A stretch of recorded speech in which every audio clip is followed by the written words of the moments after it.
নিরাপত্তা নিয়েই তো আগের সরকার কিছু ভাবেনি। যদি ভাবতো তাহলে তো ডক্টর অভয়ার কাণ্ড হতো না, তাহলে জয়নগরের কাণ্ড হতো না, তাহলে পার্ক স্ট্রিট বা কালিয়াচক, কালিয়াগঞ্জের ঘটনা হতো না।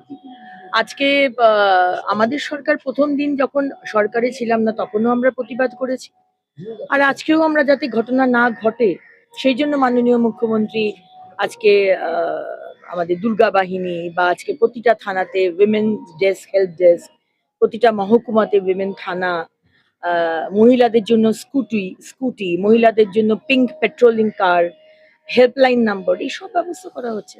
ইচ্ছেটাই আসল। আগের সরকারের ইচ্ছে ছিল না, কারণ যারা খুন করেছিল, যারা রেপ করেছিল, তারা তো সবাই কি তৃণমূলের ক্যাডার ছিল। এখন তাদের এগেনস্টে কি করে মমতা ব্যানার্জি কেস দেন, পুলিশকে দিয়ে ধরান? তাই জন্য মহিলাকে অপমান করা হয়েছিল, পেটে বাচ্চা আছে, প্রেম আছে, এগুলো বলা হয়েছিল। আমাদের তো আর সবকিছু ভোট ব্যাংক দিয়ে ক্যালকুলেশন হয় না। তাই আমরা মাননীয় মুখ্যমন্ত্রী যা কথা রেখেছেন, যা কথা দিয়েছিলেন সেই কথাই রাখছেন।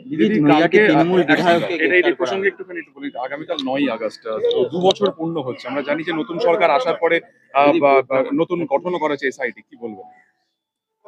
আমরা চাই এবং মাননীয় মুখ্যমন্ত্রী বলেছেন যে অভয়ার ঘটনাই বলুন বা অন্য যে কোনো ঘটনা বলুন, যেটা আপনার মনে হবে 2021-এর পোস্ট পোল ভায়োলেন্স কেউ বিচার পায়নি, সেখানেও কিন্তু আলাদা করে কেসগুলো খোলা হবে।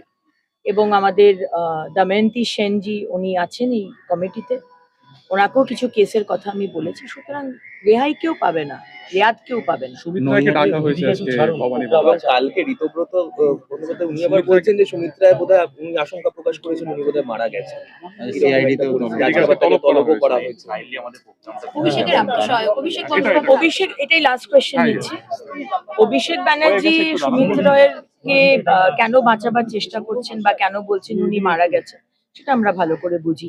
ইনফ্যাক্ট সুমিত রায়কে বলা যে উনি মারা গেছেন আর অভিষেক ব্যানার্জির বাইরে চিকিৎসা করতে যাওয়ার জন্য সুপ্রিম কোর্টে যাওয়া, দুটো বোধহয়